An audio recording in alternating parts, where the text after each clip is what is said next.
let's say you had to bet on either Peter Yan or O'Malley. You don't know what happened in the fight. I do.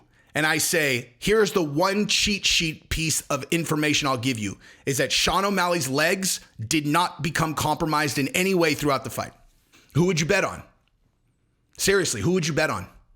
Because if you gave me that equation, I'd bet on O'Malley. All right, Jesse on Fire, welcome back to the channel. Let's talk about Sean O'Malley. We're going to talk about Sean O'Malley because he's got a big fight coming up. You guys might have heard he's fighting Peter Yan at UFC 280, which is going to be an enormous fight. The biggest fight of his career by a mile. And there's actually a lot to talk about. I want to talk about that matchup. And then I want to talk about why casuals think he's going to get run through. Hardcores think that he has a really good shot. And then I want to talk about this other thing. And I actually am going to start there because that's kind of the more notable part of this video, which is this pocket of fighters and this pocket of fans that are hating on him having this fight in the first place, because it demonstrates I don't know, there's something about like when you have a group of people who all collectively don't understand a concept that they all should understand, and then they're kind of voicing their opinions together where you're like, hey, all of you guys are wrong. It just feels like something I wanted to call out, you know, because they're all wrong about this. All right. And that is, you know, oh, Sean O'Malley skipped the line. Sean O'Malley skipped the line to get this fight. No, he didn't. No, he didn't. Yes, he has. So we're going to run through that, right? We're going to run through that first. Now, if you like the content, go ahead and subscribe and ring the bell. Do it. This is the thing I say now. I took the time to make this video. You are now watching it. If you would take the time to just click the like button, we will call that square. Now, if you want to go the extra mile and comment and tell me what you think, I will read your comment. I might not respond to all of them, but I will read your comment. If you want me to read your comment, I will read it. So, you know, do it or don't. So here's the deal. So Sean O'Malley skipped the line. You know, Sean O'Malley has skipped the line. He doesn't deserve this fight. He hasn't beat a single guy in the top 10. Oh, that's true. That's true. Well, what's your rebuttal? Why does he get the #1 contender when he hasn't won a single top 10 fight? Oh, because the way that people get fights in this business has little to do with what you're talking about, unless you leave it up to the organization to be matchmaking based on that criteria. Anyone can jump the line if you have the cheat code, the cheat code, which anyone has the ability to enable anytime. He enabled it. You have not. Like, you have elected not to use the cheat code that everyone has. Okay. I'll tell you exactly what I mean. Right? Because the cheat code is to promote yourself in a way where you are going to be on the minds of the fans. Here's what happens. So if someone goes out, they've got a good look, they dye their hair rainbow. You know, UFC didn't tell them to do that. UFC didn't tell him to dye his hair rainbow. You get a bunch of very notable tattoos. I've talked about this a million times. Get a tattoo on your fucking face, man. Do something where everybody recognizes you. And then they go out, they have an incredibly, fantastically entertaining style with all kinds of, crazy spin kicks and all that. Okay, look, like, I'm not saying you could just all of a sudden adopt that type of fight. Like, your fight style is your fight style. Adopt, develop your skills the way that you can. And then you get on the mic and you have an awesome speech prepared. You have something ready to go. You've practiced it. If you're not someone who could just jump on the mic and ad lib, but like, there are a lot of things that you can do that make yourself visible and memorable to the fans. So Sean O'Malley comes out, hair, rainbow, beats the shit out of some guy, crazy tattoos, whatever, gets on the mic, says something crazy. What happens right after that? Okay. Just pretend that we're doing this by phone instead of by voting online, because every single time that someone clicks on a video on YouTube, okay, or leaves a comment on YouTube, or tweets something, or does something on Instagram, it is the same as calling Dana and going, I want more of this guy. If you're not doing anything aside from training and then going and fighting, and maybe you got something prepped, but you're not doing anything else on social media, you're not trying to creatively think of ways that you can expand your brand and be visible, all of those, like, you are telling the UFC, well, I want to work inside of the confines of how you guys matchmake, because, I'm not doing anything to make the fans ask to see me fight. But yeah, when it comes to the fight itself, it's like, the casual fan is like, oh my God, it's Peter Yan. He's going to just run through O'Malley. He's going to run through him. You're like, how is that going to happen exactly? What do you mean, dude? He's going to beat him like he always does. Okay, right, I know. But like, how exactly do you think this is going to go? Because this is actually not a very complicated fight to break down, because Sean O'Malley is exceptional on his feet. Like not good, not really good. He's exceptional. He is an exceptional striker. An exceptional striker.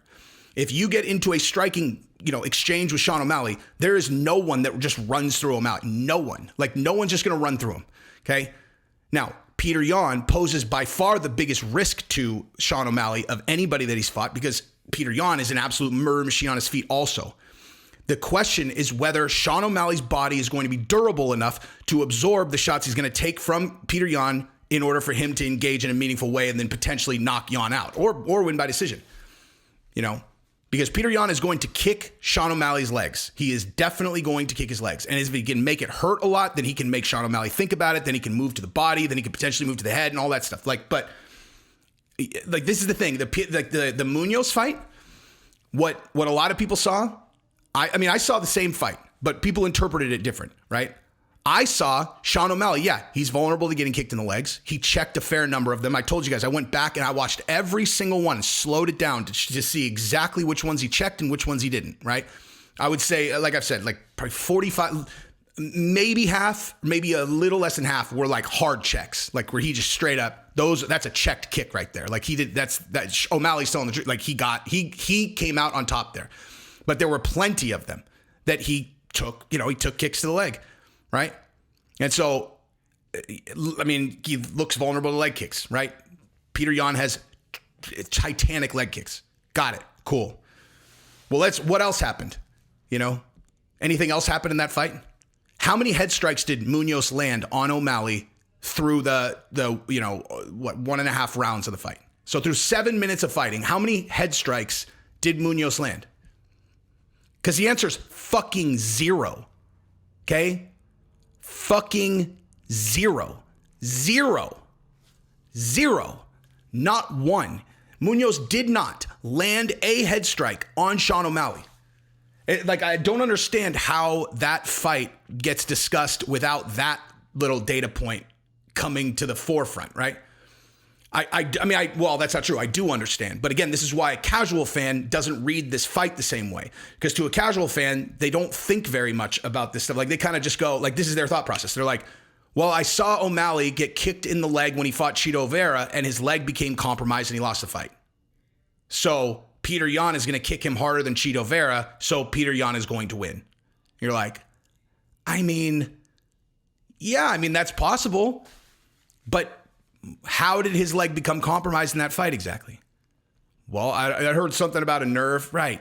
He got kicked in the perennial nerve, Now, have you ever seen the Michael Chandler video when he got kicked in the perennial nerve and the same thing happened to his foot, or Triple C where the same thing happened to his foot? Now, those guys were able to pull those fights out. I believe both of those guys won those fights. But have you ever seen them get kicked in the perennial nerve ever again? Like where their legs started folding like that, where their foot was flapping and wouldn't move? It shuts your leg off. Like, you get hit in that tiny little nerve, which is so bizarre. And as I understand it, it makes it feel like your foot's asleep, which is awful, by the way. When you sit somewhere for too long and then you stand up and your leg's asleep. I hate that shit, man. I can't even imagine being in there with one of these guys trying to kill me with my leg asleep and be like, Jesus, man, just hang on. Just hang on a second. Jesus. Stop kicking me while I let my leg's asleep, man.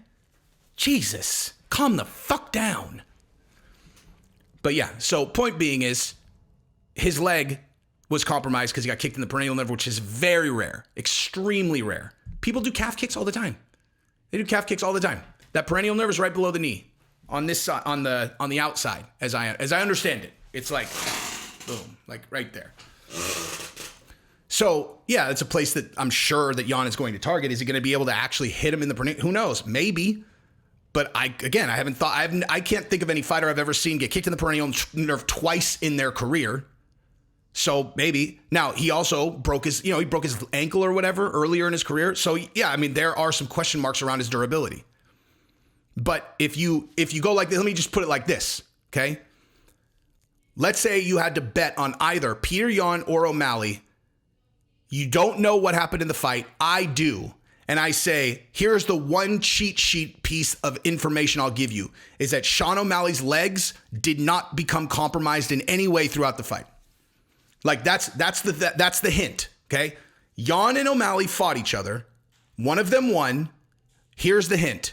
O'Malley's legs were completely fine and intact. I mean, you know, whatever. But like they had nothing to do with the end of the fight. O'Malley's legs, nothing to do. O'Malley's durability is like nothing to do with the fight, you know, in the end of the fight. Who would you bet on? Seriously, who would you bet on? Because if you gave me that equation, I'd bet on O'Malley for sure. You know, without a doubt, I would bet on O'Malley. If I knew for sure that O'Malley's legs, just his legs, that his legs held up, that his legs didn't get compromised, I would bet on O'Malley in that fight. They're not going to grapple, dude. So, yeah. Anyway, I'm rooting for him. I love Jan, dude. I think Jan, like I watched Mixed Molly Whoppery's documentary on Peter Yan. If you have not watched that, fucking get on it, dude. But of course I'm rooting for O'Malley. You kidding me? Like, why would you not? I mean, like, so if Peter Yan wins, then what? It's the thing I don't understand. Like, this is the thing I do not understand about how, like MMA fandom.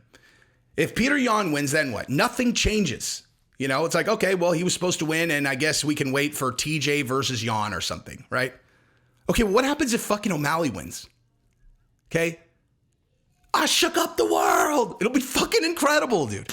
It'll be incredible. If O'Malley starched Peter Yan inexplicably, like just starched Peter Yan, and then you get to see Peter Yan, you get to see this Siberian fucking murder machine try to come back from 3 straight. Not only you have O'Malley go into the stratosphere, you also get to see how hard is this little fucker. Because I think that Yan is the hardest dude in the history of the world. Like, I really do. I think that is the hardest man that I... So, of course, root for O'Malley, dude. Plus, O'Malley's awesome, dude. He's like the most exciting guy in the fucking entire organization. Anyway, one other thing I will bring up is that I saw O'Malley in an interview with Helen Yee the other day talking about his own career. And he said... I realized I've been in the UFC for 5 years, and he's like, dude, I'm like 28 or 27, 29. He's like, so I've only got like 2 more. He's like, that seems like yesterday. I've only got like 2 more of that, and then it's over. So I really need to savor this. And I just thought to myself, I was like, fucking told you guys. I just talked about this in like 18 different videos about how fighters interpret their own position. And O'Malley's in his 20s, okay? They're like, oh shit, man, I've only got 10 years left. Try to imagine when you only got 4 left, okay, and you're coming off a loss, 2 whatever, right? Or you only got 2 years left, and you won 2 in a row, and you got 2 years left, right? And you're like you just that. Like I said, it always factors in how much time they have left. It's really important in their mindset and all that stuff. But anyway, love you guys. Peace.